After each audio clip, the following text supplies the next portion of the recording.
அன்பர்களே, இன்று முதல் சம்பக சஷ்டி விழா தொடங்குகிறது. ராமகிரி காலபைரவர் திருக்கோயிலுக்கு செல்வோம். ஆந்திர மாநிலம் சித்தூர் மாவட்டம் நாகலாபுரம் பிச்சாட்டூர் சாலையில் ராமகிரி வாலீஸ்வரர் கோவில் உள்ளது.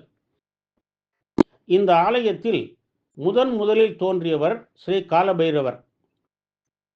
அதனால்தான் இந்த தலத்தை காலபைரவ க்ஷேத்திரம் என்கின்றனர். இந்த பைரவர் சந்தான பிராப்தி பைரவர் என அழைக்கப்படுகிறார். இவரே இங்கு பிரதான மூர்த்தி. சிவபெருமான் வாலீஸ்வரர் எனப்படுகிறார்.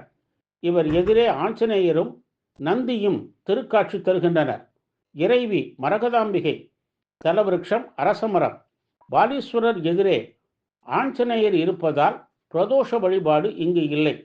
கோவிலுக்கு வெளியே உள்ள தீர்த்த குளத்தில் நந்தி சிலையின் வாயிலிருந்து தண்ணீர் தீர்த்த குளத்தில் விழுந்து கொண்டே இருக்கிறது.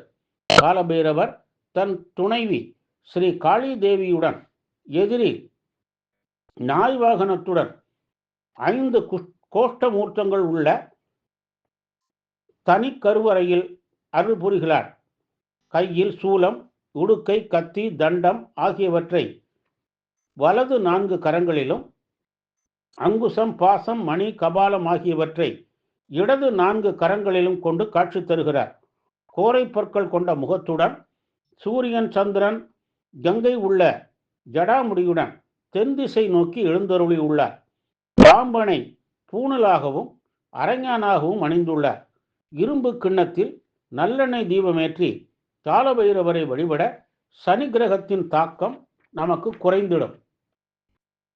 எனவே காலபைரவர் முன் இங்கு இவ்வாறு விளக்கேற்றப்படுகிறது. காலபைரவரே மோட்சத்திற்கு அதிபதி. அதனால்தான் காசிக்கு அதிபதியாக காலபைரவர் உள்ளார். இவரை காலையில் வழிபட நோய்கள் நீங்கும், நண்பகலில் வழிபட விரும்பியது கிட்டும், இரவில் வழிபட எல்லா வளமும் கிட்டும், முக்தி நிலையும் கிட்டும். பைரவருக்கு சாம்பிராணி தைல அபிஷேகம், செவ்வரளி மாலையும் சாற்றி கதம்ப சாதமும் மாம்பழமும் நெய்வேத்தியமாக படைக்கின்றனர். இங்கு தை மாத செவ்வாய்க்கிழமைகளில் விரதமிருந்து வழிபடுகின்றனர். பல்லவர்களும் பிற்கால சோழ மன்னர்களும் விஜயநகர மன்னர்களும் திருப்பணிகள் செய்துள்ள தலம் இது. திருமணப்பேறு, மகப்பேறு தந்து நோய்களை குணமாக்கி நலம் பல தரும் ராமகிரி ஸ்ரீ காலபைரவரை வணங்கி நல்லருள் பெறுவோமாக. ஓம் ஸ்ரீ காலபைரவாய நமஹா.